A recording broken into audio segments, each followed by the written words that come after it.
I can't take them on my own,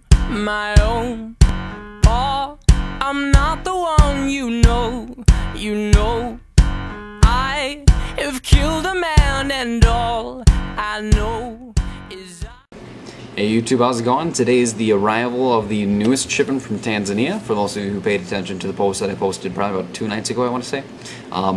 The newest arrivals are known as Tanzanian Velvet Geckos. Who would have guessed? From Tanzania, they're known as Tanzanian Velvet Geckos. Tanzanian Velvet Geckos are new to the, I want to say kind of new to the location. They're not necessarily new to the hobby, as where I've heard in Germany, Switzerland, yada yada, that area. They're actually fairly common, they're plentiful, and they're really cheap. So it's not something that I can say is exactly new to the hobby because they've been found there and been bred there, but it's new to the United States in general just because we haven't really seen a whole lot of them here.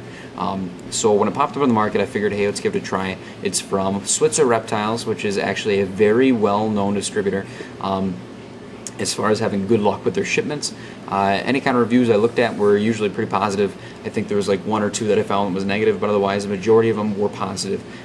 What can I say about it myself?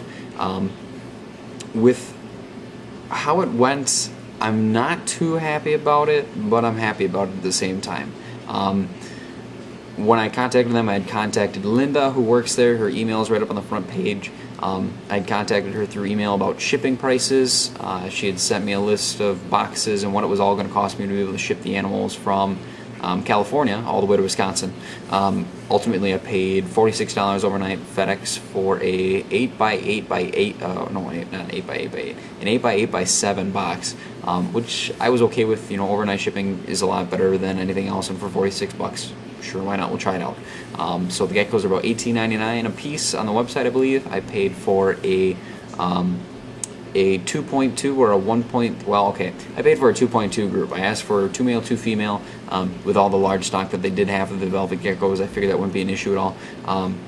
They are imports, but with geckos, there's not too much of a risk with this species specifically. It's really hard to find them captive bred in general, so I didn't think it'd be that big of a deal. Usually anyone that finds them has had pretty good results in the long run with them being imported. So let's see, what do we got about the experience? So asked about the shipping, had that all responded, called, talked a few times about when we could get them shipped. We had to wait an extra week to ship them because last week, as many of you should know, we had a very high heat wave, I guess you can kind of say. It was probably the lower 90s, maybe upper 90s here in Wisconsin, and I'm sure California was just as warm, if not hotter. So versus having them ship out and sit in the really, really hot van, God, it seems too bright, doesn't it? Maybe I'm just weird. Maybe I'm just too white. Instead of having them ship out and sit in the heat, we figured it would be a better idea to just let them sit for the week, which was her idea. She had brought that up, which not recommend. It's kind of a huge thing to hear that from someone that's going to be making money off of you, that they say, hey, I'm not going to ship this animal out because it's too hot out. Perfect. Awesome. Never have I heard that from any other distributor in the past, and we've had pretty warm weather, but usually I've had pretty good results as far as shipping goes so far. Well, in warmer weather in the past, like years ago, not recently. So we waited the extra week, told her to ship them out the end of the week. She said that wasn't a problem just because I am off today, hence the reason you're getting the video so early. I'm off of work today because I worked for the past 10 hours, the past 4 days. I'm stuck at 40 hours a week. I can't have anything more than that, so I get the day off. It's pretty nice. So she said that wouldn't be a problem. Shipped them out Thursday to arrive today. However, the past 3 days I've been asking questions and I have yet to have a response in email. I still have yet to have a response on the day they've arrived. I had asked what my ratio was going to be, whether it was a 1.3 or a 2.2, because she wrote she couldn't exactly tell if she had another male or not. She knew she had one male for sure, but she couldn't tell the other one.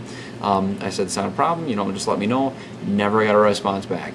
She said she'd write back to me later on in the evening with the answer on, God, maybe it was Monday night, and I never got anything, so I wrote to her and said, hey, what was the ratio? She said, oh, we still don't know. It could be a 1.3 or 2.2. We'll have to take a look in the morning.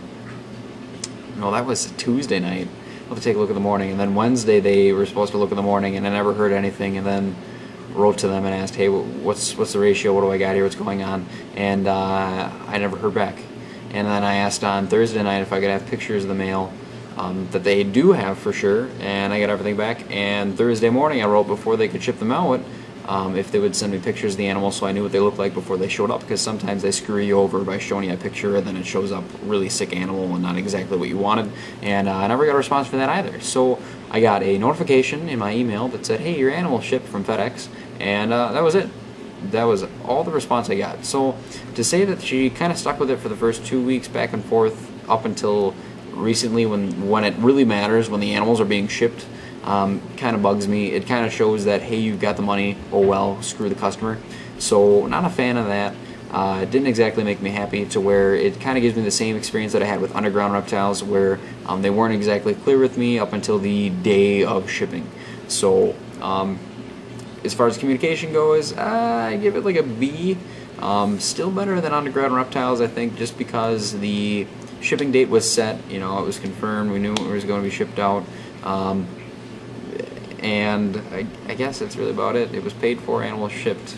Underground Reptiles, it was paid for, and we didn't know when it was going to be shipped because they didn't have a clue when it was going to be shipped. So it was just a little bit more clear, I guess, on when it was going to be all set up. So otherwise, all the animals arrived alive, everything's fine. Even on top of that, I got a extra male, as you can see in the photos.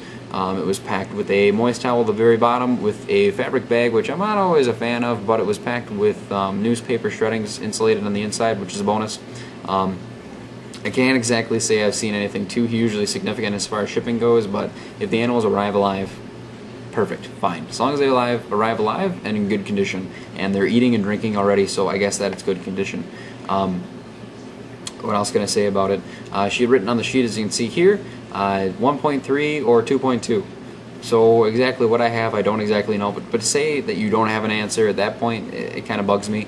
But the bonus is, it says +1 free. So I have 5 instead of the 4 I ordered. So that's a bonus there. It's always nice to see that I've got the extra. Then again, she wasn't exactly clear with me, and she hasn't written for me for the past 3 days. So she kind of owes that to me, my opinion.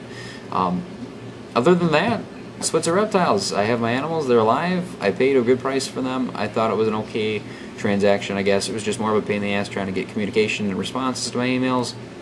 Oh well, call them. I recommend calling them just because it seemed to be a little bit faster, a little easier to work with. So, yeah, that's about it. So let's go take a look at the reptiles. Alright, so here's the setup. It's a 55-gallon tank. This used to be the 55-gallon freshwater tank, but I got sick of looking at the freshwater fish that I didn't really care too much about, in all honesty. I just kind of got sick of it, so did something new with it. Yes, I still have all the freshwater fish, but I thought I could use something different. So 55, we got cocoa fiber on the bottom, we got different branches and leaves, and I'm going to show this guy real quick, which is kind of awesome. This guy right here has got a darker brown coloration. However, when he came, he was white. And more of a gray, I guess. I moistened the tank, I sprayed down the tank, and actually in 10 minutes he is fully shed. That's kind of cool to be able to say that the tank seems good enough for them to where they like the humidity, the moisture, so that way they're even able to shed that quick. So that was pretty cool. I believe that's one of the females. That looks like one of the females. She has eaten, she's also drank. But she's also the one that's been out the most, I suppose. So if we can get a view here. They've got an awesome pattern. As you can see, it's more of a camouflage, kind of blends in with the wood a little bit. Another bonus to them is something out of the ordinary is with their rounded snouts. As you can see, they got more of a rounded head to them. I can even show you over here, this guy. This guy right here. Oh. Kind of shows you. Yellow belly too is another cool coloration to them. They've all got different colors and different patterns. Not one of them is exactly the same, and I wish I could see where the rest of them are, but otherwise this is a female. So she's got a little rounded face. I was told it kind of looks like a snake in their own way, but really cool gecko nonetheless. Let's see if I can't even brighten her up over here. So yes, they are sticky, as you can tell. And also just to show, because it's right here, we got the Jackson chameleon cage. Let's see, where's the male? Here's the male. Here's the male. He's all chunky and he's all well fed and they're all eating and seem to be doing pretty well. Where's the female? There's a female. So they seem to be doing pretty well. But anyway, back to the Velvet Geckos. So we've got that one that shed pretty quickly. This is not their actual light setup. I'm going to get a actual cover for the tank where I can be able to get something in there. Usually I would have this big round UVB UVA bulb, a sun glow, but it's just too hot. It was something for a different idea that I had, but that idea didn't work out. That was the blue-headed colloid idea. So we're just going to stick with something else. I'm going to have to go shopping today and get a different light setup for them. So otherwise, let's see. That was the one female. It's the other female. We've got a little tiny bugger hiding in here somewhere, but I just don't know where he went. He was actually drinking like there was no tomorrow, so they're obviously very thirsty. Yeah, I don't know where they went. But let's see if I can't grab the one female in here. They're actually very well known for biting. Oh, there she is.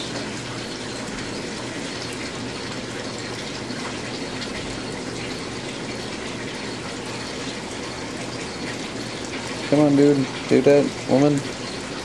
Chick. Oh, let's go here. So you can see, not very big. This is obviously one of the smaller ones. The female over in the corner is a little bit bigger. But just cool looking animals. I mean, I really do like the yellow and the brown kind of coloration to it. What really sets it off is just the face. I mean, it's a little bit more out of the ordinary. It reminds me of in its own way like a house gecko, but it even has a smaller snout than that. But it's just a cool looking gecko. And to say they're pretty easy to keep, it's just a matter of trying to get them to breed. People say it's a little easier to breed them during thunderstorms or storms in general, just because that's when they get the most humidity and all the action going on, and it cools down for them. So I'll be getting a misting system set up to see if I can't be misting them and the Jackson chameleons at the same time. But like I said, just a cool looking gecko.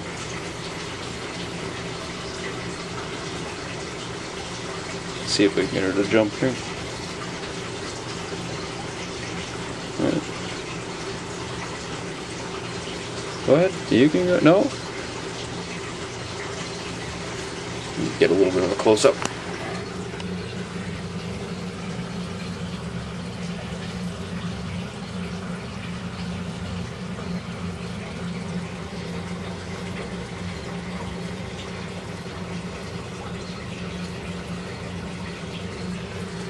Otherwise, yeah, that's their setup. That's all I really have for them. I do plan on having a big update video going on. As you can tell, it's really loud in the background, but I also have a lot of work to do other than just what you're seeing right now. I've got to fill up some tanks, clean out some tanks, get things moved around, then I'll make an update video. It's actually a really big update. There's a lot of things that have changed, and nothing is the same.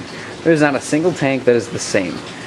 Since the last update video, which is kind of cool in its own way, but kind of a pain in the ass because I got a lot of cover. So expect an update video. It will happen. It's just a matter of time yet before it does happen. I'm not exactly going to explain everything that has gone on just yet, but expect it to happen soon. So I do have one more tank that I would like to fill with reptiles, but we're going to wait and see what that exactly would be. So otherwise, that's it. Switzer Reptiles, guys. Check them out. I got the website down below. Also, you just click the link right there if you want. And Tanzanian Velvet Geckos. Something else. Check them out. See how it is. Like I said, they're drinking and eating. So, just a cool little oddball lizard. Hope you guys enjoyed the video. And I will see you all next time.